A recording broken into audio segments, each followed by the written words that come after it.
You're listening to Head, a Star Wars podcast.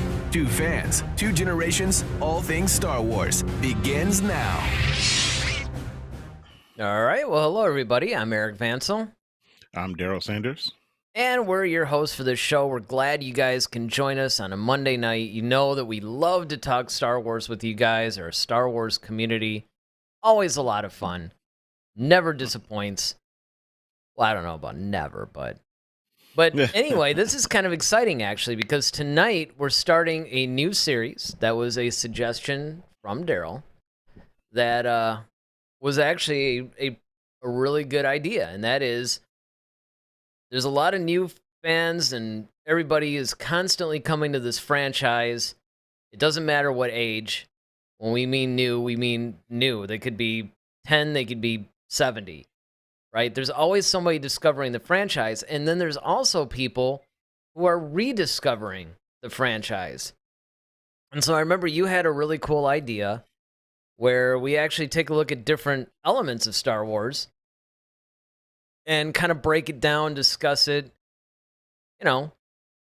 pretty much just do what us Star Wars fans do and just dissect the thing and talk about it to death. And, hopefully we have some people chatting in live with us, and you guys definitely give your whole take on it. And, this should actually be fun. So, naturally, we're starting at the beginning, which we're talking about the legacy of Star Wars, which I remember you said was basically spearheaded by the Dave Filoni segment, which there were many, by the way, of the whole gallery. I always want to say the galaxy, and there is a galaxy, some documentary on Disney Plus, by the way.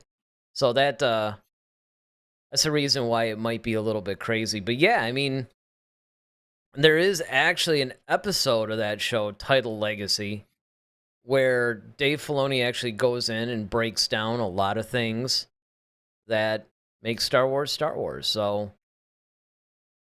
I guess you could take it from there. It was your idea.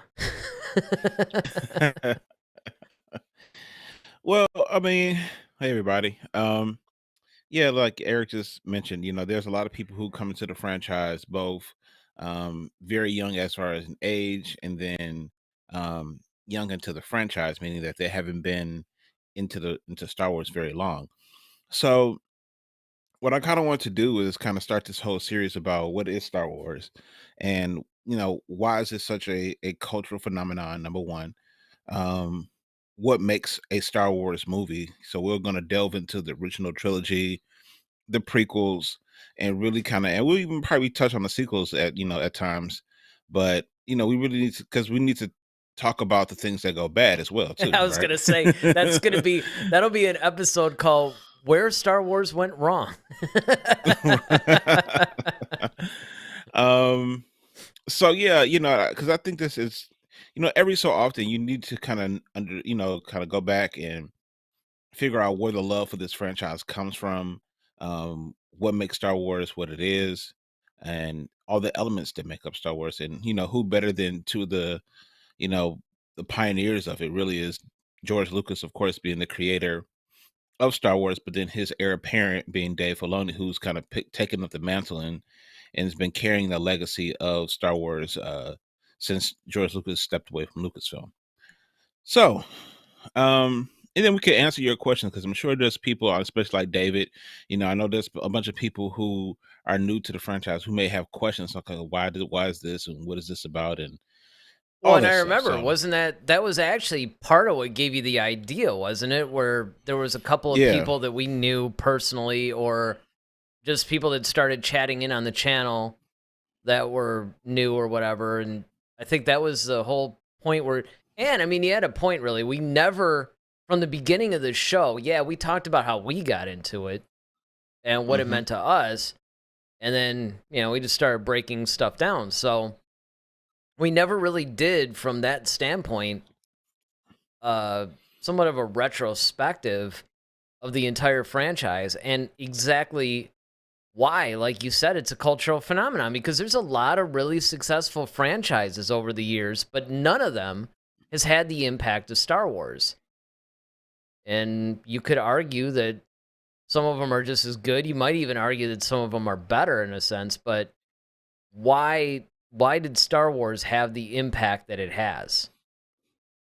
Right. And the cool thing about it is it's kind of the reason why we started this show, right? Because, you and I are from two different generations. Mhm. So you obviously were there when Star Wars originally opened. So you can actually speak to that. You can actually speak about what life was like before Star Wars and then once Star Wars hit. And that's very pivotal. And then, for me, I kind of picked it up probably in the probably late 80s, early 90s. That's when I got exposed to it, and so Star Wars had just kind of concluded with the original trilogy, and that's all there was. But I was there for the prequels and, of course, the sequels, like everyone else, and everything else in between.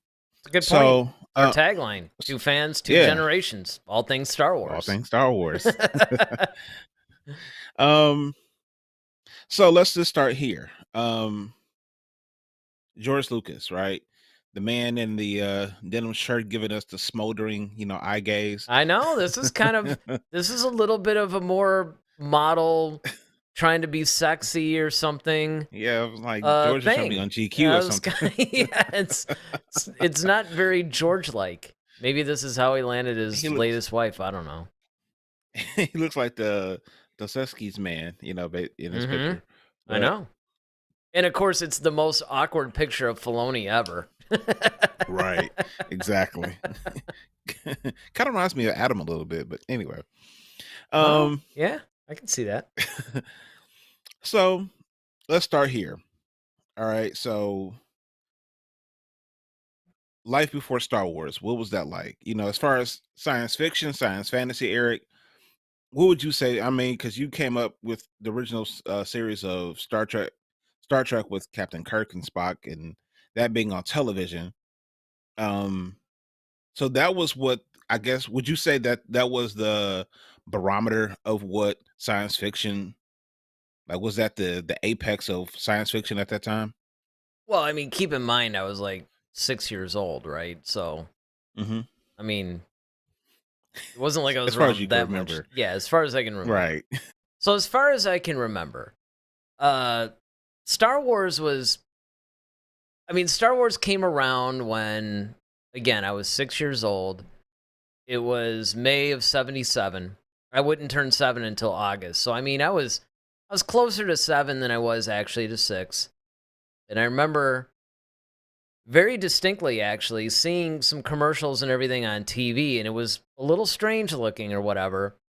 And one of the things that my parents always insisted on doing, which is actually a good practice, it would be nice if parents today would continue this, but if there was obviously when you're a kid, you're watching all these rated G movies and stuff like that, but Star Wars is PG. So that meant that my parents had to go to the theater, check it out, make sure, there wasn't anything inappropriate, and then they would take me to do it. I mean, they did the same thing with Raiders of the Lost Ark, too. Although there's certain movies where it's kind of like, I don't think their arm had to be twisted that hard to go see these films. But at the same time, it was really interesting because when I remember, I think it was my dad that actually went and saw it I know he did with Raiders. I don't know if both my parents went to see it initially with my aunt and uncle. I think that was the case. But I just remember they were kind of like, whoa, yeah, you could definitely go see this, right? This is definitely a cool thing to go check out. And I remember vividly, just, I could still remember to this day, actually, sitting in this theater called the Americana Theater and just experiencing this thing for the first time. And then immediately bugging my dad to go take me to Toys R Us and instantly buy an action figure, which I ended up getting C3PO because, I could only have one, which is, I mean, really, when you look back on it, it's kind of bad because you see this entire franchise and you have all these cool characters, but you can only have one figure. So I ended up choosing C3PO because he looked the coolest, and I figured, okay, what I used to do when I would play back then is if I only had one, I wasn't one of those guys, and we talked about this on the show before too, where I would have all these friends that would want to act out scenes in the movie. I'm like, that's stupid. I want to come up with my own original stuff. And that's what I ended up doing. I remember all this stuff vividly. And so before that, yeah, there was Star Trek. And of course, I was watching it. I was aware of it. There was also on the local TV stations, as I remember, I mean, man, I'm going to sound ancient saying this, but yeah, I was around before cable. I was around before home videos. Like, I remember all this stuff. You know, I remember there was a service called On TV where it was the first time you could see theatrical releases on television. So, I mean, that was pretty crazy, right? So I remember on the local station, they had Johnny Sacco and his flying robot, Ultraman, stuff like that. But Star Wars was a lot different. That was the game changer. Like I said, I can envision, I'm 52 years old, I can still see through my 6-year-old eyes that first viewing of Star Wars. So it was definitely everything that everybody said it was. It was a life-changing experience because obviously when I was 6, I wasn't aware of all the, the technical stuff. Like, I wasn't 6 years old going, wow, they're using motion capture and look at how they're, I mean, right, you're 6. Right. What was it? So when you were going to school, were like kids just ranting and raving about it? Yeah. Was like, how did you even? Yeah, it was. Well, no, I mean, so I was probably finishing. I was probably finishing the first grade when that happened. And I remember that there was some buzz about it. But again, I mean, it was so new. Now, when you start talking about right before Empire Strikes Back came out, that was a whole different game. Okay. And the odd thing about that, and I posted it, so if you go to the head-to-head SW Facebook page, I have a picture of the, I don't know, 9-year-old me or something holding the actual Empire Strikes Back comic. They had released, and really it was more like a graphic novel. And in a really weird thing, they had released it before the film came out. It just shows you how different things were than today, right? I mean, and keep in mind, it had that huge revelation of Luke being, or Vader being Luke's father. And that was in there. And I remember I kept trying to tell all my friends that this is the case, and nobody believed me, even though I had the comic to prove it. It was really strange. But when the first movie came out, because the other thing, too, was, remember that when it came out, it wasn't called A New Hope. It was just Star Wars. So the opening crawl would have Star Wars, and then it went, into its thing. It wasn't until it was re-released in like 1980, right before Empire came out, that they added the New Hope tagline to it with Episode 4. Okay. I was going to say, did it say Episode 4 on it? No. Oh, wow. Because that was the thing that I was confused because, I had my parents take me. I think I saw, and again, I wasn't twisting anybody's arm. I mean, my parents were all too happy to go back. Because back then, again, the only way that you could see movies again was theatrical re-releases. The way that it used to work is that they would have the premiere or whatever, and then it would run for, I don't know, some number of weeks or months or something. Then it would be taken out. And then like a year later, they would bring it back again. Because this is all before home video, right? So right. It was really fascinating because when it was re-released, I remember seeing that. And, I remember leaning over to my dad going, well, did I miss something? Because, Episode 4, I mean, as far as I'm aware, this is the same movie that I saw 2-3 years ago.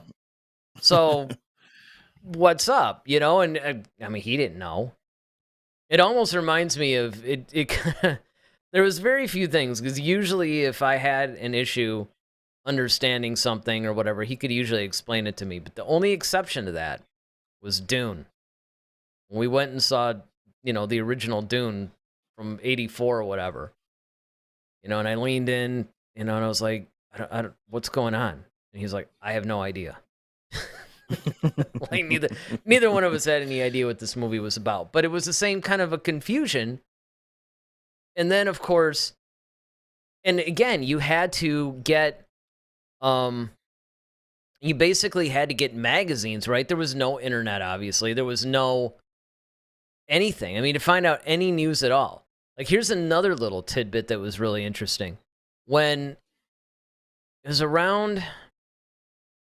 probably around Return of the Jedi's release, or a little bit after that. So that No Man's Land, where you probably got into it, between, like, say, Return of the Jedi and Phantom Menace, more like the later 80s, early 90s, there was a picture in Starlog magazine, I think it was, where Mark Hamill was wearing the Vader helmet, and he was swearing his allegiance to the Emperor. And it said that it was a scene from the upcoming episode 1. And the idea was that Mark Hamill was going to play Anakin. And it was, and of course, I can't find any record of it. I just remember this, though.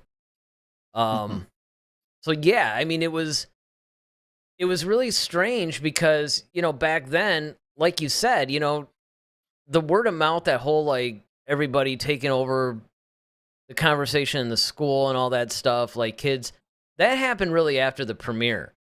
And remember that this is going on at the end of May, so there's only like maybe 3 weeks or something of school after that. And yeah, I mean, I remember very clearly the lines going around, 2 or 3 times. That's what I was gonna. Yeah, and I was gonna actually bring that up, because for me, looking back when I see all the history on Star Wars and how when it was released, you see the Chinese theater in LA, how people are just like wrapped around Oh yeah. the theater to see this movie, and like you couldn't get in, it was sold out, and it was just like this crazy blockbuster film, and everybody's ranting and raving about it. And I was like wondering, okay, in our little small town of Michigan where we grew up, I was wondering if that was the same case, and to you just saying Completely that the did same. happen. Well, and what's So funny is, go ahead. again, it's the same kind of deal, right? I mean, you get, it was like that for Empire. It was like that for Return of the Jedi. I mean, what was really funny, too, it's sort of related. I've told this story on here before, but, you never know when people have watched and everything. But the only other similar experience was there was a press screening when Superman 2 came out at that same theater. And I didn't know that. I just saw that, Superman 2 was playing, so I bugged my mom to, let's go. And it was actually like 4 days or a week or something before it actually came out. Like, it was released theatrically on a particular Friday or something, and it was a full, like, 4 or 5 days, maybe even a week before. And they were holding a press screening. And it was funny because we found that out when we got to the theater, and I was just destroyed because I was looking so forward to seeing it. And this guy saw that, and he had the press tickets, so he gave them to us. Oh, wow. So I ended up seeing Superman 2 in the theater before, like, anybody. I was with the press. So now, fast forward to the next day, I'm telling all my friends that I saw it. Nobody's believing me at all. They totally think I'm lying. I mean, I'm trying to, like, I'm saying scenes in the movie. They're like, oh, you just found. I mean, I could not convince anybody that I actually saw, but I did. And that was pretty cool. And it was the same kind of deal, even when that movie opened. Because, again, back then, it wasn't like it is now, where you have these multiplexes with, 30 screens or something. I mean, when the original Star Wars came out, that theater that I'm talking about only had 2 screens. They were massive. But, I mean, Dolby, like Dolby Stereo or something or whatever was like the big deal back then. Because you got to remember, this isn't that far removed, and I can understand what you're talking about when you see the historical stuff, because honestly, that's really the first historical thing, I guess you could say, that I remember where I'm kind of like, oh, wow, I was actually a part of this. I mean, it's, usually when I'll see stuff back in the 60s, all these crazy things, right? Like, the Martin Luther Hmm. King March, or, the JFK assassination, or, some other historical famous thing or whatever, and everybody's talking about where they were, what they were doing. And I'm like, okay, well, I mean, you grow up with it, but you weren't a part of it. But that was the first thing. And, of course, it's Star Wars thing's a little happier than an assassination, I guess. But it was the first thing where I can look back and go, whoa, I was actually there, I was so. there, yeah. So let me ask you this question then. So your 6.5-year-old mind. All right. You didn't I in the would have theater said with six your and three dad. quarters, by the way. You know how Okay. you are when you're a kid, man. You're like, Yep. you try to make yourself as Exactly. old as you possibly can be until Until it you actually get reverts the old, other then you way, you know? right. Um so the 6-year-old mind of yours, like take us back, like when you saw this thing in the theater, like what was your reaction? Like coming out of it, you walked out. I mean, of course, you want the toy, but like, what was going through your mind at that point? Well, it's kind of like a sensory overload in a lot of ways, because you're processing, and of course you figure this stuff out years later, but you're actually witnessing film history. Hmm. I mean, this wasn't just some movie. And it literally changed my life. I mean, because it was everything that I needed at the time. Because, I was going through some pretty difficult times, Hmm. Parents hit a little bit of a rough patch in their marriage and stuff like that. And, you're processing things like that. And along comes this extremely cool, I guess, outlandish thing that's full of, hope and positive messages and fun and adventurous. Because you also have to remember too that a lot of the science fiction at that time was a little bit more toward the 2001 A Space Odyssey school. It's very dry, very, I mean, Star Trek was cool. I was really big Hmm. into that as a kid. And, like everybody, right? You always think that the show is currently on when you're watching it. I mean, I had no idea that Star Trek was in the. I know that because it wasn't daily, like when it hit syndication, it Right. was weekly. It was still every week. Like they would show it every Saturday, on some local station that we had. And so I thought, okay, I'm watching. I was watching back then, like Welcome Back, Kotter or something. That's on every week. Sanford and Son is on every week. Star Trek is on every week. So I figure, okay, this is another current show. It just happens to be on this other station, not one of the big networks. Imagine my Hmm. surprise. I found out the thing was made before I was born and used to be on, I don't know, like CBS or NBC or one of those stations. So Star Wars, though, was a huge game changer because, I mean, I was instantly drawn to Han Solo. I could tell you too, the scene that made the biggest impact on me when I first saw it Hmm. was after he shot Greedo and he's walking out and he throws that credit, says, sorry about the mess. Yep. That was it. I mean, it's That was kind your of a, guy right then. There. it was kind of it's a weird thing. No, I mean we all have those moments though. We all have those moments. Was like, you know what? I This is was my just character. like, I got to ride with him to the end I because want to be that guy. That was who I wanted right. to be because I wasn't, you know? Hmm. I mean, it just was not, I wasn't cool at all. I was being picked on constantly. I mean, going to therapy because I was being bullied all the time. That's why I can only imagine what it'd be like now with social media. At least then, when I went home, it all stopped, you Yeah. know?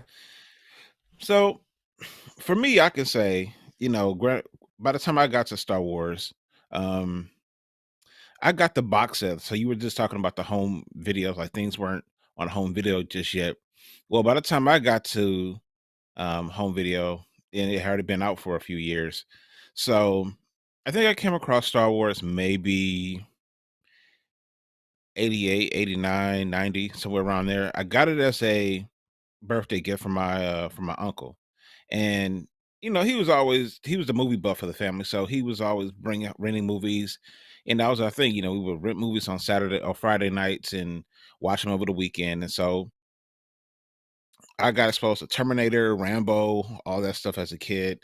But he bought me Star Wars, and we had never seen it. It's not like we rented it and then I loved it and he bought it for me or something like that. Like, I had never seen this thing ever. I didn't even know what it was. He bought it for me for my birthday, and I'm like, okay, the heck is this?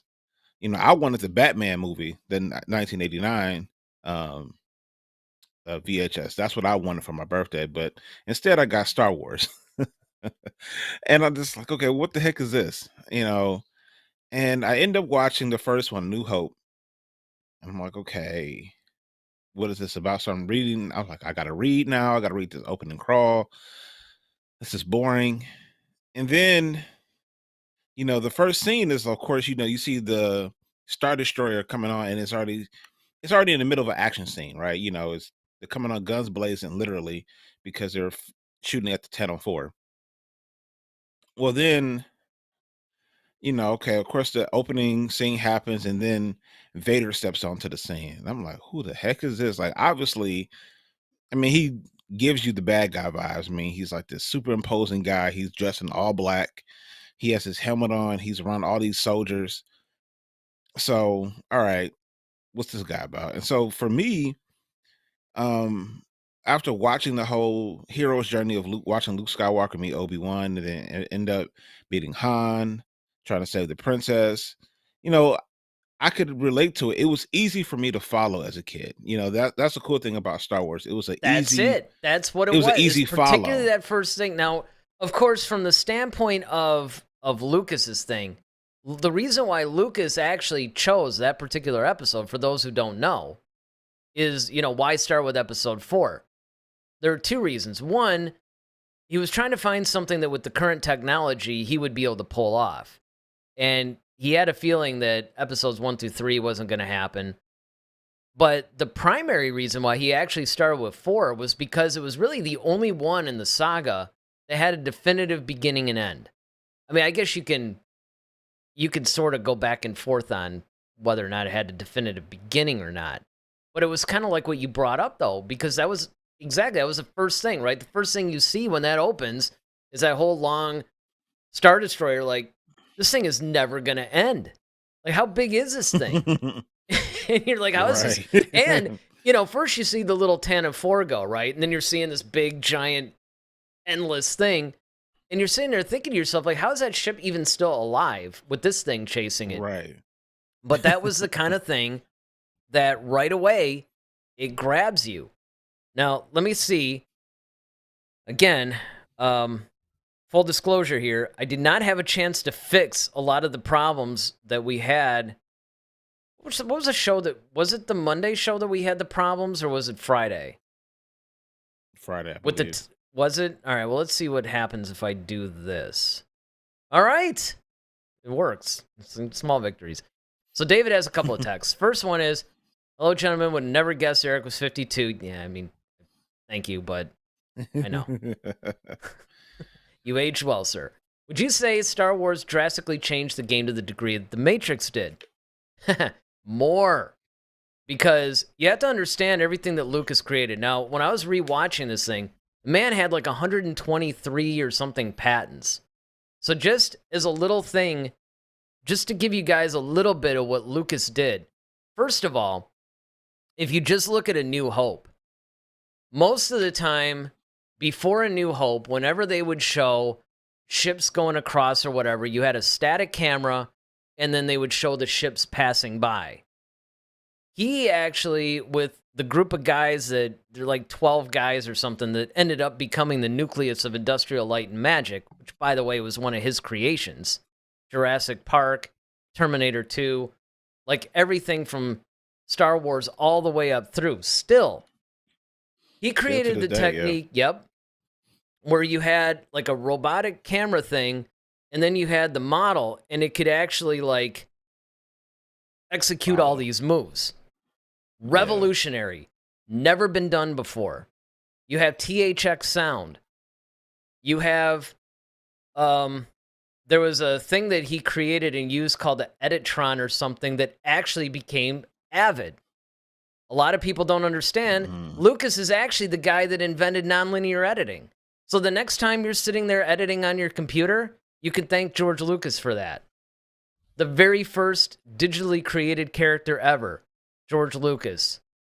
The very first digital cameras, Lucas. Guy had so much power that when he made Phantom Menace, because it was all done digitally, and there were no digital projectors in the United States, Lucas said, hey, if you want to show my movie, you got to install these projectors. And they did. So, I mean, Hmm. The Matrix had like one little technique or whatever that, by the way, was not even really created by them. One of the predecessors to the Matrix was Robin Hood, Prince of Thieves, which is back in '91, and that was Hmm. the one of the first things to where you followed, something. Even a lot of that stuff. And by the way, a lot of that stuff in the Matrix was done by ILM, Lucas. So Star Wars, yeah, uh, it completely changed everything. It changed filmmaking. It changed um, just the way things were presented. I mean, Jaws is, of course, the very first blockbuster, but Star Wars was the first one, that just created this cultural phrase, just craze. Yeah. Yeah, I mean, I think with Star Wars, it's transcended so many different things. Like Mm-hmm. that's just on a technical perspective. Absolutely. But then like I said, the storytelling, um, the plot devices that he would use, and even the fact of the music. And I was just about to go into that. It was like that was also one of the things that I noticed when I first saw it as like some 8-year old. I was probably 8 or 9 years old when I first saw Star Wars.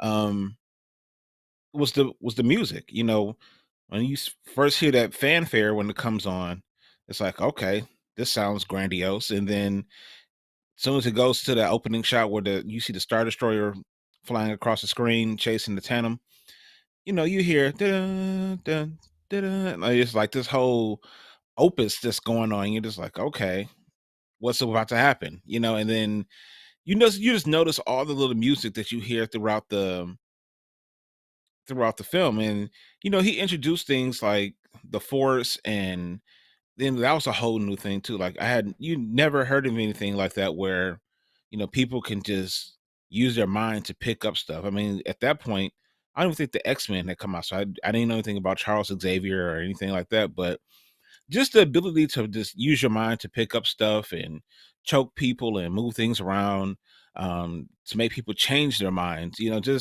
Yeah. just the thought of this concept of this living, it's almost like a living organism that you can't see, which is basically based upon biblical principle. When George Lucas wrote Star Wars, he took a lot of different um ideologies from different types of writing. He took uh stuff from the Far East, where you have the samurai, Mm-hmm. that kind of tale. You have that in Star Wars. You have biblical principles with, okay, the Forest, the being the chosen one, basically is almost like the story of Jesus, and you have all these different, like we always talk about the typical tale of a long time ago in a galaxy far, far away, Oh basically yeah. once upon Once a upon a time. time. Yep. It's a classic fairy tale, right? That's why it's more fantasy than science fiction. Right. But and science fiction had a little bit, and that's why I asked Eric about it earlier, because science fiction was always a little bit, like he said, more dry. It was more direct and to the point, because it's more scientifically based, so you have to deal more with facts. Star Wars is more fantasy that has science elements in it, so that's why it allows more room for humor, like 3PO, like Han, all the different types of humor that you find in Star Wars, it really comes from the fact that it's more fantasy based as opposed to true science fiction. So, although people tend to lump Star Wars into the science fiction world, which I understand, it's not by definition science fiction. Well, but you actually bring up a really good point. Now, I can't quantify this yet because this isn't something that I looked up or studied, because we all know that I rarely do that before these shows. I mean, other YouTubers out there are well researched. They got all this stuff. I just kind of fire it up, hit stream, and wing it, right? Because it's conversation. So I It's a fun can't way. exactly. I can't actually say this for sure, but I think let's just say I'm more than 50% sure that Star Wars was the first sci-fi fantasy genre piece, Mm, right? I mean, right. because I think that might have been the first time, because basically what Lucas did, okay, if you guys are familiar with video games, you have the whole Elder Scrolls series, right? That's firmly rooted in fantasy. That's a fantasy game. And then the same guys, Bethesda at least, when they went ahead and they created the Fallout series, which is a little bit more sci-fi-ish. And a lot of people jokingly called it Elder Scrolls with guns. And Lucas kind of did a similar thing, because what he did was he took a fantasy story and everything, and instead of it being sword and sorcerer type stuff, he dropped it into a sci-fi world, thereby Hmm. creating the sci-fi fantasy genre. Now, David follows up, and he says the action lightsabers are Star Wars. Yes, it has political over and undertones. With that, it's an action franchise tantamount to Marvel and DC. And while there is a lot of truth to that, though, and don't get me wrong, because Marvel and DC obviously were before Star Wars. Hmm. But, I mean, in a lot of ways, if you draw it from the influence, it's like saying that the light bulb is like the sun, because Lucas wasn't really drawing from comic book type storylines or themes or anything like that. And you also have to remember too that comic books were not as sophisticated back then as they became now. Where Hmm. they deal with, back then they really were kid stuff. I mean, you can still enjoy them as an adult and everything like that, because again, it's more of a fantasy thing, and I can definitely see where the comparison is, but again, you have to put yourself in the world of 1977 and on, because the reason why I said the light bulb compared to the sun is because the MCU, the DCEU, that was all influenced by Star Wars. You would have no Marvel universe, cinematic universe, I mean, if it weren't for Star Wars. You wouldn't have a lot of this stuff if it weren't for Star Wars. Well, I think he's trying to say, like, that Star Wars is an action based film. Oh, without a doubt, It's because, not. It's not like necessarily, because you know how we talk about a lot of times where well, we'll he's say still like, oh, you could do he's still different reeling from genres. Andor, It's I mean, Partially, yeah. I mean, it's because and I told him off screen one day. I said, I said, I had to use my favorite character. I said, well, what is Batman? That's like, well, who is Batman? It's like everybody looks at Batman traditionally as this crime fighter that just jumps off buildings and beats up criminals, and he has a cool car, he has all these gadgets. But that's not who he is. Mhm. That's what he does, and that's what he uses. But at his core, Batman is a detective. Right. That's who Batman is. Yes. And Yes, so this is what we're absolutely. trying to, and this is what we're trying to get to. He's trying to get out of Star Wars. It's like, okay, what is Star Wars at its core? Is it, and lightsabers being a part of the culture of Star Wars, and the action part of it? Yes, action is a part of the Star Wars uh culture, without question. Mhm. Because I mean, it's in the name, war denotes action. So yes, that is true. But you can have the politics, and we'll get into that, because like I said, this is a whole series that we're going to be doing, so we're going to delve into stuff like Right. that. Specific But stuff. I know we're going to do the yeah, music. We're probably going to do the politics. We'll do some of the other stuff. I mean, that's some actually you and I still have to go over is like, okay, how long is this thing going to run? yeah, What because it can go forever. Yeah, I mean, like exactly how many, what specifically are we going to dissect? But the other thing to point out too, and that brings up a good point with the action thing, because remember, and this is what's so hilarious. So we got the Flash Gordon movie in 1980, where Queen did the soundtrack and all that, and I absolutely love it. It's still one of my favorite movies. Yes, it's We cheesy, know but I because love it. we know because every Yes, time your phone goes yeah. off. When my phone goes off, it's the Flash theme. That's basically my ringtone. So that just shows you how much allegiance I have to that series. And I really wish that it had been its original trilogy instead of just a single film. But here's the interesting part, and I didn't even know this until, I don't know, last year or something. Lucas wanted the rights to Flash Gordon because he loved Flash Gordon as a kid. And he wanted the rights to make the movie, and he very nearly secured them. Dino De Laurentiis actually went in and undercut him. If he had gotten the rights, there would have been no Star Wars, because the whole reason why Star Wars came about was when he lost the rights and he couldn't make Flash Gordon. He said, you know what? I'll make my own Flash Gordon. And here's the thing that you have to understand about Star Wars, because this is where Lucas was pretty much rooted. Really, it's a Saturday matinee film. That's what he wanted it to be. It's a fun, sort of swashbuckling, adventure film. Yeah. And then, of course, if you go into, which I'm sure we'll talk about a little bit too, that whole scene in the gallery where Filoni talks about, really, it's the Qui-Gon Darth Maul duel that's the key to the entire franchise. Because that's why the whole piece that accompanies it called Duel of the Fates, because the fate of the entire universe is actually on that one battle, because Qui-Gon is the father figure that Anakin actually needs. And Qui-Gon knows that. And he was the one who was a little bit, he knew the stakes. He had the forward thinking of what the Jedi should be and what they should be doing.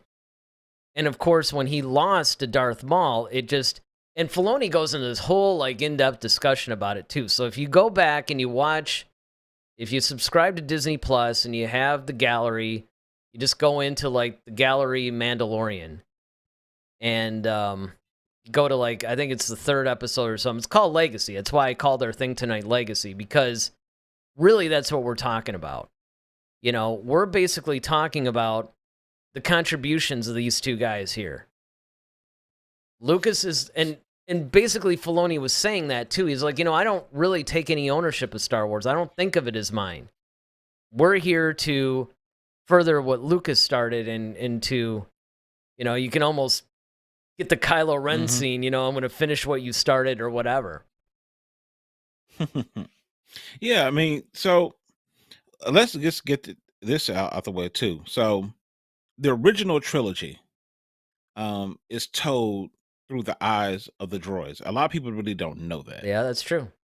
So when you're watching Star Wars, the original trilogy, that means A New Hope, Empire Strikes Back, Return of the Jedi, the story is being told basically through the eyes of C-3PO and R2-D2. Yeah, And there was an influence, Kurosaka or whatever. It was some, once again, me doing my famous research, right? Kurosawa? It was something like that, where it was a writer where one of his things was he would always tell the stories through the eyes of minor characters.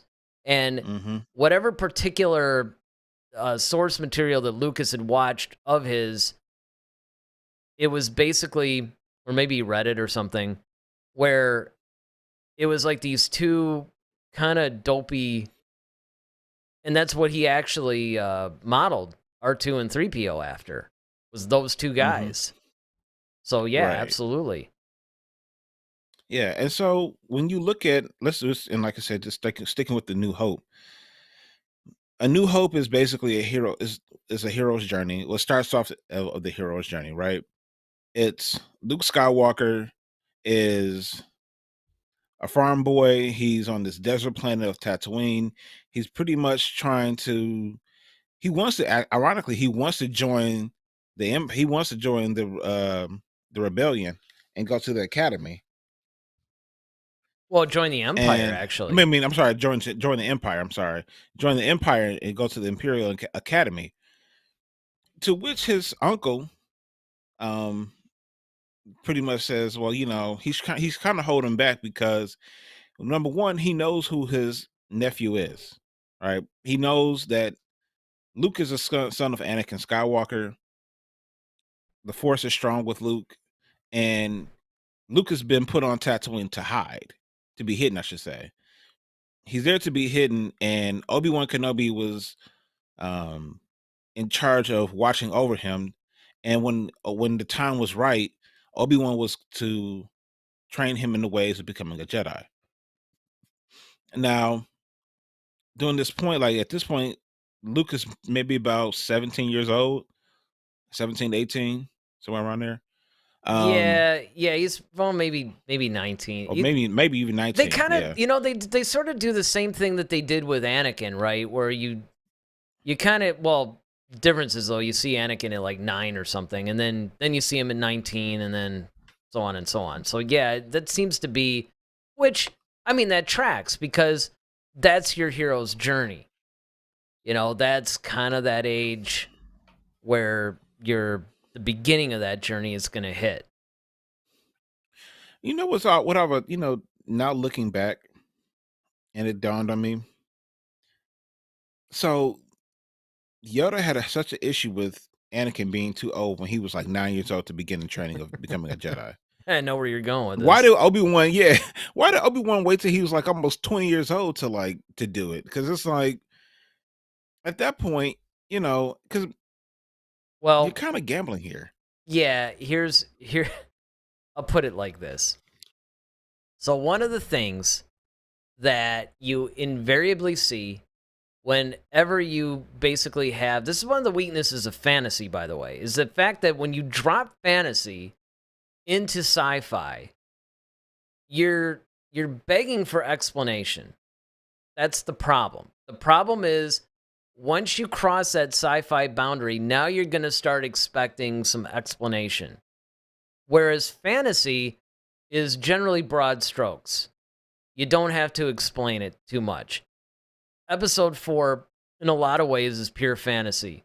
When you listen to the way that the Force is described, it surrounds us, it binds us, it's in every living thing. It's broad strokes. By the time you get to episode 1, it's midi-chlorians, it's your blood count. You know what I'm saying? It's like, it's kind of like, the problem is that, and even Lucas himself made the mistake, because let's face it, he's the guy that made the prequels. Mm-hmm. When you set something in the sci-fi universe, or a sci-fi box, right? You're putting a fantasy item wrapped in a sci-fi box. And when you do that, it basically tempts the audience to then, well, okay, there's some sci-fi elements. Now I want to know, well, where's the bathrooms on the Millennium Falcon? And, how does a lightsaber work? And, now you start getting that whole thing. Because in the sword and sorcery genres, like you go to Lord of the Rings, nobody's sitting there going like, I wonder what powers the Eye of Sauron. I mean, nobody is saying that. But the minute that you put that into a sci-fi thing, well, now suddenly, I want schematics. I want to know how this works. I want to, I mean, and my dad fell into that trap because my dad was always like that. He would pick apart, and the thing is, he would pick like something like the one thing that always bothered him was the whole like, the Falcon would fly into like a hangar and land, and then it would just. It almost looks like there's open space, right? Like, yeah, there's a force field, but it's like, yeah, but when you open that force field, there should be vacuum. There should be, it starts getting into all this science and stuff. And I'm like, you're picking on a movie That's that's the thing that you focus on. I mean, you know, there's a lot of I c- things that are unrealistic, but I can see again, Doug having that same conversation. sure. And I mean, But it's one of those things where, but at least when Doug does it though, it's more within the context of what they're trying to convey, right? Like Doug's big right, issue has always been, if you're going to make rules that guide your universe, you have to stick to stick to them. him. You Right. can't just do matters of convenience. And unfortunately, again, listen, we'll we'll put the stuff that's wrong too. I mean, Hmm. Star Wars, a lot of times, and this especially happens when you have a long-running franchise, paints itself into a corner. And the biggest mistake that even Lucas made is he didn't stick with broad strokes, which Yeah. you have to do in a fantasy. Yeah. Yeah. And I mean, and that's the thing,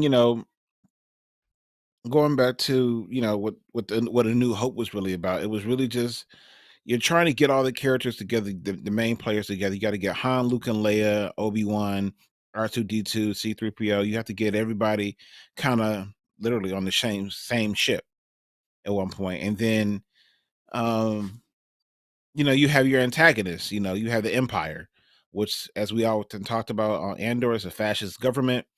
Is ran by the Emperor, and Darth Vader is pretty much like the figurehead for the most part of the Empire. He's the one who's the muscle. He's the one that everyone kind of sees out there and kind of knows is doing the bidding of the Emperor.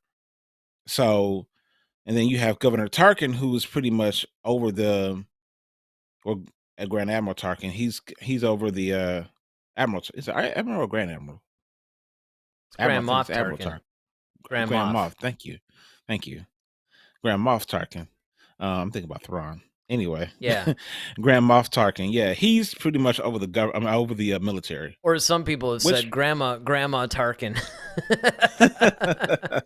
Well, that's another thing too, right? I got to stop you there for a second, because this is another thing that came up. Now, this is particularly more my generation of things, because by the time you even got into Star Wars, there was a lot of stuff that was established. We knew more, because this is another hmm thing. We didn't know as much back then, right? Because right, we would get these action figures and it would say Darth Vader, Dark Lord of the Sith. What's a Sith? Grand Moff hmm Tarkin. What's a Moff? It's right. it's not Yeah, like especially when they they never explained it in gave the us. film. Yeah, Yeah, they never yeah, explained it in the film. They never once did, again, the sci-fi thing, which actually in a lot of ways was kind of cool. That they just sort of assumed, well, this is just the way this universe is, and you just have to figure it out eventually. But it's like, okay, cool, but give us that information, or maybe, I don't know, print up a bunch of pamphlets with a little guide or something. Now, they kind of did that with the action figures, because, you flip the thing around and it's like, oh, Grand Moff Tarkin, military command. You start to get a sense of that. But right, there were a lot of things in A New Hope alone, even, much less the rest of the thing, where it wasn't common knowledge yet. The expanded universe didn't even begin until 91. You did have the comic series, Marvel, who actually recently got the rights back to do Star Wars. They had put out some stuff. They started out with like these giant size comics, which I also had, that basically was comic versions of the first film.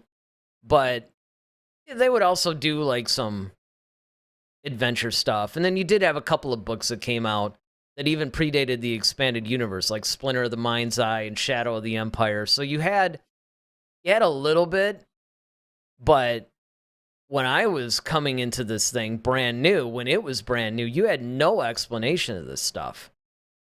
yeah. I can see how that would be kind of Oh, it was confusing, terrible. but yeah, but even in the film though, like it was still an easy follow, and that's what made it easy for me for a kid. I remember the late great Michael Jackson said when he made music, he wanted to make music that anyone from age 8 to 80 could listen to and could identify with and like. And he was very successful in that because pretty much you have kids who were never around, who weren't even born yet when Michael Jackson was, alive at this point, and they love his music. And you got people as old as my grandparents who still like, oh yeah, I remember him. His brothers on the Jackson Five, and everybody still loves to be. It's timeless, and that's kind of what Star Wars was as in A New Hope. It's a timeless thing because that's what Yeah. George Lucas did. He used timeless story tropes, whether he's using stuff from the Bible. I mean, everybody knows that, the Bible's been around for centuries, basically. And, you know, you can still find relevance in it today as you did, 50 years ago, right? So he did that. The Asian influence with the samurais, if you study their culture, there's a lot of that in Star Wars. There's a lot of the typical fairy tale things where you have a princess or damsel in distress, basically, that's kind of stuck in a tower, which is basically the Death Star. I mean, Yep. that's essentially what you're getting. Joseph You know what I mean? Joseph And Campbell with the hero's journey, all that stuff. And all that actually, stuff, in right? thinking about it too, I should amend this slightly because really, well, a lot of that stuff that we were questioning, like, what is this? I don't understand any of this. I should mention because none of that was in the film, right? It was when you got the action figure. Hmm. Because I mean, even then they referred to him as Governor Tarkin, right? I mean, you could Hmm. follow that. They never mentioned a Sith Lord in the thing, just Darth Vader. Right. Yeah, he just knew he was on the dark side, and that was I it. mean, we kind of all thought his first name was Darth, I guess, but when you flip the thing over, and it's when you get these action figures that it starts saying all this other stuff, and I don't even know what this means. So that again, of course, makes you want to find out more. But this is actually a good spot to put David's comment in there. He says, "Do you think Star Wars needs a finale?" Well, Hmm. th- That's well. I'll put it to you. Well, I'll just go. I think the Skywalker saga needs a finale. Star Wars, in and of itself, as a franchise, not necessarily, because there's so many stories that you can create and tell using the same framework that's already been built. You know, um, it doesn't have to be the Empire; it could be something else. You're always going to have at different points in life where um, governments and people are going to be at odds with each other, and people are not going to play fairly doing those things. And so you can always go back to the story tropes of Star Wars and being able to use um those types of things to tell another hero's journey. It doesn't have to be Luke Skywalker and R2D2 and C3PO. It could be, you know, I mean, quite frankly, they Broom got video Kid. games It as could be yeah, Broom Broom Kid. Kid. Yeah, Broom Kid. I mean, you got what's the Cal Cadis, from the new Castus, game that yep. they got, Mm-hmm. Castus, that's coming out. Mm-hmm. Um, Jedi, you got all these different um stories that you could tell that they're telling through video games you could, write books on. I was gonna say, You don't got the High don't Republic. the Yeah, expanded it's universe of the new canon novels better not run out. But here's the yeah, thing too. so Here's something else you mhm, got to look at. You have to look at the fact that that's like saying that Earth needs a finale or something. Like, I mean, you know, there's always going to be stories to tell. That's the beautiful thing, kind of like you said, in this whole universe, is that it's not, it's kind of, the distinction was important. The Skywalker saga kind of needs a finale, at least as we know it. Now, you could go on with the lineage, because again, in the expanded universe, it was a little bit different. Han and Leia were still married, but they basically had three kids. They had Ben Solo, they had uh, they had Anakin, and then they had Jason, spelled with a C. And Jason ended up turning into a Sith Lord, and there's like this whole. He ended up being Darth Cadus or something like that, and it just sort of went on. And they had the whole Yuuzhan Vong thing, which of course it pretty much taking up 20 novels was probably a little bit too long, but it was an extremely good story, and I still hope that one day they actually bring that into the new canon. But again, Thrawn Ascendancy is a new trilogy of novels of which I've read the first book. I have the other two. I haven't read them yet. And that has nothing to do with the Skywalker saga at all. Totally compelling story. It feels like Star Wars, unlike some of the series that we've seen. And it actually is extremely compelling and really good. And so from that standpoint, like you said, yes, I think that this franchise could go on forever. I mean, if you really think about it, the James Bond series can go on as long as it has. Certainly Star Wars, which is an entire universe, multiple planets. Like you said, they could just start another hero's journey. They could do a lot of things. So, I mean, no, it doesn't necessarily have to end, but it does need to be good. It does need to live up to what Lucas actually established. And I think that that's probably where people are like, you know what? I'd rather have no Star Wars than a decimated Star Wars. Yeah. Right, yeah. You know, it's like, look, if all you guys are going to do is ruin this thing, then let's just stop here. You know, let's just leave well enough alone and end it here. And I think that really, because I do know that one of the things that we're probably going to deal with is the sequel trilogy and where Star Wars went wrong. And it won't be just limited to the sequel trilogy, although I'm sure that's where we're going to live. But we can go back to the prequels and talk about that. We could talk about some of the series that have come out. We can talk about maybe even some of the storylines and some of the books that maybe they shouldn't have necessarily done. There's a lot of areas where you can point out where Star Wars may have gone wrong, but I think the sequel trilogy is where that's going to be rooted. But again, okay, somebody can just come along and correct it. Let me get this thing here from David again. He says, for example, the Tolkien trilogy should have stopped after the first movie because the other two don't measure up. Sometimes when you overstay your welcome, you spoil the visit. Well, here's something you have to understand about the Tolkien trilogy. I'm assuming... Huh? The Taken trilogy. Oh, the Taken trilogy. Yeah, I don't know why I just read that really fast. Yeah. Well, but again, you're comparing something that is kind of like a normal... You can't even compare those. Yeah. I mean, I understand the sentiment. I get the sentiment. The sentiment is like, don't make movies beyond your ability to tell a good story. Right. You know, the Taken trilogy is like it was kind of like they're just recycling the same story for 3 movies. You know, and just trying to expand it. Trying to create a franchise or something.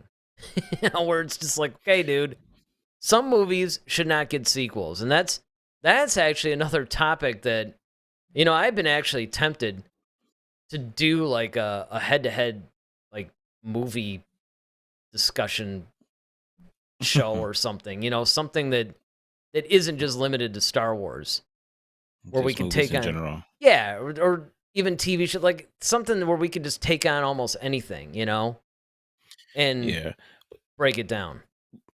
But to David's question, or question statement, I would say like the Taken trilogy, you almost have to compare it to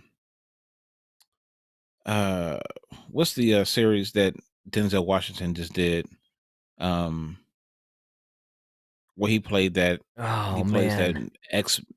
Yeah. I can't remember. But you know what I'm talking about. I know exactly what you're talking about. Yeah. See, that was story done right though. See, that's almost on the same vibe as Taken in a way, if you want to talk about. But well, wasn't that a series though? The Denzel Washington's like a limited series, right? No, I mean it's become a TV series now with Queen Latifah. But I mean, like the movie. Oh, Equalizer. Equalizer. Thank you. Yeah, well, the Equalizer, right? No, you can't even count that though, because the Equalizer was a TV series back in the 80s or 90s. Well, and then they made a movie out of it, and then they spun a series again off of that. Yeah, but I'm saying like the Equalizer, the fact that you can create different, it's the writing of the movies that made people like if you write great stories, people will come see it. But like you said, they recycle the taken thing so many times. It's like, okay, first, okay, his daughter was taken, awesome. Then next, he's taken. So now it's like, okay, now he has to try to guide his daughter to find him. And then now the next time it's just like his wife. It's like, okay, like it's the same Well, premise all and the I time. guess Whereas yeah, with and I the mean, I guess Equalizer, I could see that the because character is limited in its scope. well, that's That's what I'm it. saying. Like with Because and here's the reason. Because it was never right, really meant. See, a lot of times what happens is you get right. certain films that were never meant to be sequelized, which there's nothing wrong with that. I wish Hollywood would stop this. It was a one and done movie, and what happened was Taken made a lot more money than the studio expected. I mean, a lot more. hmm Like it was a Yeah. sleeper hit. Like it came out in like a January or something. And it was just this, okay, we'll release this cool little movie. I mean, all they really want is for the thing to make some money, like make more money than what it cost, right? Meant to be that. When it made a boatload of money, that was when some studio head bean counter guy was kind of like, yeah, we're doing a Taken too because everybody loved this, right? The story was limited in scope with The Equalizer, which again was a TV series. It was based on this guy that basically was sort of like a mercenary for hire. If you have some sort of issue, you call him and he'll sort of take care of it. Now, they made a film out of that. Okay, it's easier to make a movie out of a TV series because you have all this material to draw from. And the character, because it was a TV series that was designed to be episodic in nature, it's a lot easier to then, if you wanted to make a million movies, you could, right? But Taken was Yeah. never supposed to do Designed that. to be that. Yeah. Like The Purge, like for example, The Purge was a great, is another one because The Purge, and that's one of my favorite, little franchises, if you Oh, will. yeah. But see, my thing is like, okay, the concept of it was like, okay, you think it was like after the first movie, it's like, okay, well, that was it. But no, you can show how the purge is happening all over in different places and how people are responding to it. And there's a lot of, the I mean, there's still a whole lot you can do with the purge, honestly. I would Exactly. love Well, to they see got the that whole series too. I'd never watched it, but they yeah, had but that I would whole love to Purge see like series. the whole thing if they show the founding fathers, how that became the new government, like that whole and how they even came up with the purge. Like that would be cool. That's That's what I'm true, saying. because Like, they there's so did many the different first things you can do Purge, but with they it. didn't really do. Like, you would almost need the prequel to the first Purge Yeah. because they just showed the first night, but they didn't really. hmm Yeah. Like, how did it switch from the government we know to this thing? But Yeah. again, it's basically the point that you made, though, is the fact that they didn't really paint themselves into a corner when they wrote the first film. What they did was they took and you could almost say Star Wars does the same thing with the Skywalkers. It's a They took broad a stroke. broad, Yeah. well, and they also Yep. took like a broad universe and they just Con- showed you like a window. Like, hmm here's how it's affecting these characters. And Right. now you could take it to these characters. Let me get this in. David says, so, you think Star Wars in 50 years should still be introducing new things to last another 20 years? Why not? Yeah. It's 50 Absolutely. years old now, practically. I mean, hmm 1977, man, was a long time ago. 2027 You will be guys Star too far Wars' apart. 50, right? It'll be its 50-year anniversary in 2027. Think about it. This franchise has been around exactly 45 years, actually. 45 hmm years later, Star Wars is still a juggernaut. hmm And 45 years after the first movie came out, Star Wars is still pumping out new content. Now, of course, we could debate to the quality of it, but Right. as far as are they coming out with new things? Are they expanding that current universe? The answer is a resounding yes. 45 years later. So why Like not? you said, you made a great comparison with the James Bond series. Like James Bond is over 50 years old. Exactly. You know, Still came out pumping in the those out. 60s. And Yep. James Bond's way more limited in scope than Star Wars. You can't even compare the two. So why not? Why not another 50 years? As long as you got good stories, unless it I'm works. able to do this at 102, I'm probably not going to be talking about it. But, hey, in another 50 years, why not expand stuff to last another 20? That's what they're doing now. That's why Disney spent $4 billion to buy Lucasfilm. It wasn't for Indiana Jones, trust me. It was because they wanted Star Wars and they wanted to be able to pump these things out. Now, of course, they made some mistakes, and it's like, because remember, they were going to try to do one a year, and, every other year we'd get the franchise stuff, then we got the standalones. We get like 2 standalones, and it's like, well, yeah, that didn't work. And then, of course, they did the whole Disney Plus thing. Now, I'm of the personal opinion that they didn't give the standalone thing a chance, really. But yeah, well, we'll see. And if Rogue Squadron is actually back on, which if you missed Monday's episode, or no, Friday. Today's Monday. If you missed Friday's episode, we basically talked about Rogue Squadron and the possibility of that coming back, because there's been a lot of buzz. It's not officially greenlit, but it's on the table.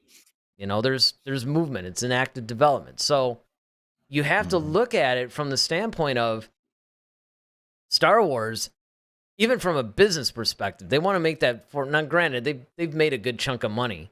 Every one of the movies that they released in the sequel trilogy made like $1 billion, $2 billion, they're good. But they still want to, and I don't really want to say milk it or anything like that. I think that they really want to bring really good creative stories to the forefront. I just think that they're trying to figure it out. And the problem is, by the time they do figure it out, it may be too late. They may have done irreparable damage to the franchise. Right. So we of course hope that's not the case, but I don't know. So I think that what we have to look at, we're going to sum this up. And you're the one that came up with this topic, so you get to go first on this. What, with the whole legacy of Star Wars, what do you think moving forward the creators now have to keep in mind from the legacy? What do they have to learn from the legacy of Star Wars? What do they have to understand in order to right the ship and further, essentially, George Lucas's vision and ensure that it actually survives for the next 50 years? I think that in the short way of explaining it is go with what works. I think time being timeless, number one. I think you have material that's already been put out that has been widely successful, books, games. Use that. It's already out there for you. Pick from your own garden. You know what I mean? I think that they need to understand the basic points of Star Wars. Give us a great story, a good journey. Make us care about these characters. Put that action in there. Star Wars humor. All these things kind of go into making a good Star Wars film. I think that if you really just find people who are passionate about it, who want to see it succeed and have fun with it, Yep. but Yep. you also have to have the story has to support all of that at the end of the day, and I think that's what will make a good Star Wars film. And I would echo those sentiments, and then I would probably follow that up with, you need to think in terms of chess. You need to play chess. You need to think 3 moves ahead.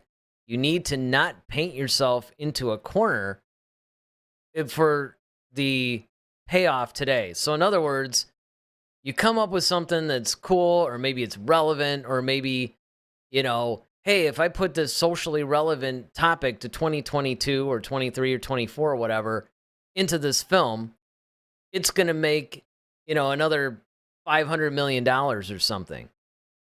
But the problem is what they're doing is they're letting financial decisions, business decisions, marketing decisions stand in the way of the creative decisions. And the problem with that is, yeah, you're going to front load your profits. You're going to basically make the money. You're going to basically get butts in the seats, as it were. That will happen.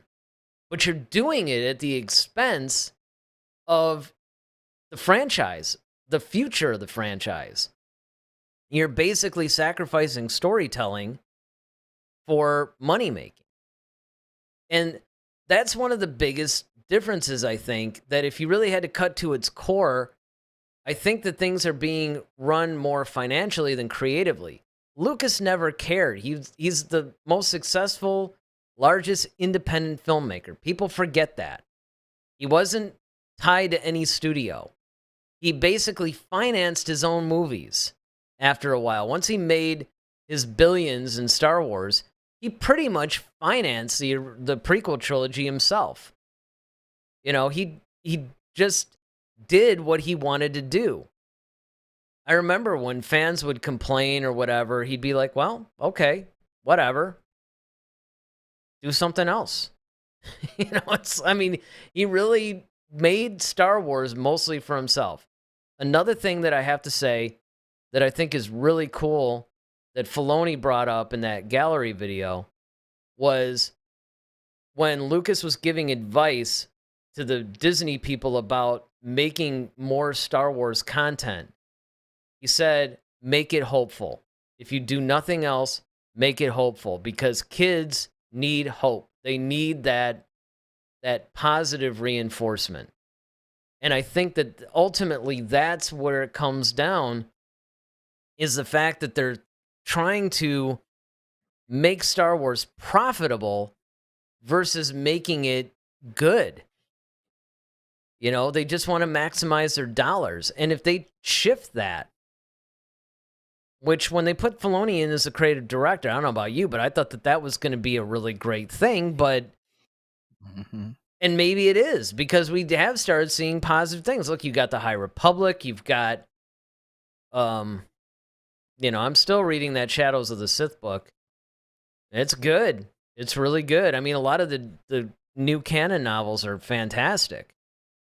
The comic series is just knocking it out of the park with every issue. I cannot recommend enough, especially if you're a canon junkie, dive into that. There's all kinds of really great things to experience, but it has to all tie in and it has to make sense. And they don't want to sacrifice future storytelling just to, put a few more dollars in their coffers. So I think that ultimately that's where the whole thing stands. That you have to respect the legacy without necessarily being imprisoned by it. And I think that that's that fine balance that I don't know if they've actually, I don't know if they struck that yet. I'm hopeful by what I've seen, but I don't know. Yeah, I think that's well said. I think that's the perfect cap to it all. Is you have to put the creativity first, because that's what George Lucas, that's what he started off doing. It wasn't like, how can I, and it's one of those things that we tell kids, all the time, right? If you do something you love, people will pay you for it because you love doing it, and it's because it's your passion, right? George Lucas was passionate about Flash Gordon, so he couldn't make Flash Gordon, so he was like, you know what? I'm not going to let that stop me. I'm going to make my own Flash Gordon, and boom, did something he loved. Star Wars was born. Everybody loved it, and people have been paying billions of dollars over the years to see it. So if you go in with that mentality of, you know what, let's do this for the love of Star Wars. Let's do it for the love of making great films and classic, timeless movies. if you keep that at the forefront, the money's going to come because people will buy into that. Mm-hmm. So, I mean, those are all really great points. I sometimes wonder if Lucas is ever sitting in his, multi-million-dollar mansion going, man, kind of glad I didn't get those rights. Exactly. Hey, I Or he ended could up have having to did work a little Flash harder. Gordon and been making a whole bunch of Flash Gordon movies. We've been talking. This would have been a Flash Gordon podcast instead of a Star Wars. That could very well be too. Because if he was doing, because you're right, he would have just used all the same. That's a good point. All right, well, David caps us off by saying Star Wars could be endless, but I think wokeness will kill Star Wars. Yeah, I don't think Star Wars could survive the agenda, and that's the key. I concur. Timelessness is the key to Lucas's success with Star Wars. Disney, unfortunately, is part of their greater agenda, because if you look at all their films, suffering the same thing, they called Iger back in. Really, the company is somewhat of a mess, right? Lucasfilm is really a small part of it, but obviously Star Wars is suffering from the same thing. Let's cram the woke agenda into Star Wars. Let's shoehorn, all these characters in the name of being representative to everybody or whatever. And you just, when you look at other timeless stories, even ones being made now, they just don't have that. And it would be the biggest mistake to try to cram today's social issues into Star Wars, because that right there is going to kill any timelessness that it could possibly have, no matter how good the story is. So we'll see. But Friday, I don't know, we'll probably discuss some relevant current. Do you have any idea what we can talk about on Friday? Well, you send me a lot of stuff, so I kind of have to, no pun intended, sift through that and and see which one would be the best topic. Right, and then of course we'll be back again next Monday. After we do Friday's show, it'll be some current event thing, so you'll definitely want to check us out Friday at 8. But then next Monday at 8, we'll do the second episode of our What is Star Wars series. Not really sure. Do you have any idea what are we going to tackle, or We're going to break down the original trilogy. Okay, so we'll go to the original trilogy and break that down. Just don't let me forget that, because I announced it now. And if we come doing some other random thing, it would look bad. I don't want to look bad. That would not be. Yes, exactly. So definitely check us out Friday at 8, Monday at 8. Remember, we're live, generally speaking, every Monday and Friday at 8 o'clock, where we do a bunch of stuff like reviewing Star Wars shows. We'll review films. We break down characters. You saw what we're doing tonight. If you enjoyed what we're doing tonight and you really like this and you want to be a part of this community, this would be a good time to subscribe, because if you subscribe, then you'll never miss any content that we have. You hit that notification bell. It'll personalize that content with you. You choose to do that. And then that way, anytime that we put out anything, you guys will be aware of it, because after all, that's what this community is about. We get together Mondays and Fridays, we talk Star Wars. That's what we do here. So if you get any value out of that at all, be sure to hit that subscribe button. If you like this video, hit the like button. Sure, I can go into how the like button, helps with the algorithm and all that, but at the end of the day, what really matters is, did you like today's content? Hit the like button, because it does help us continue to bring it to you. And of course, if you have any suggestions, leave it in the comment section. But speaking of the comment section, today's question for you guys is, with the legacy of Star Wars, what was the most important or personal thing to you when it came to Star Wars? What brought you into this franchise? You heard what brought us into it. What brought you into it? Let us know in the comments section. So with that, we're going to see you guys Friday night, 8 o'clock, live, you and us, talking Star Wars. I'm Eric Vansel. I'm Daryl Sanders. May the Force be with you. Always. Head to Head, a Star Wars podcast. Be sure to follow us on Twitter @HeadToHeadSW. Submit your questions for our next show. Visit our official website at headtoheadswpodcast.com. Until next time, may the Force be with you, always.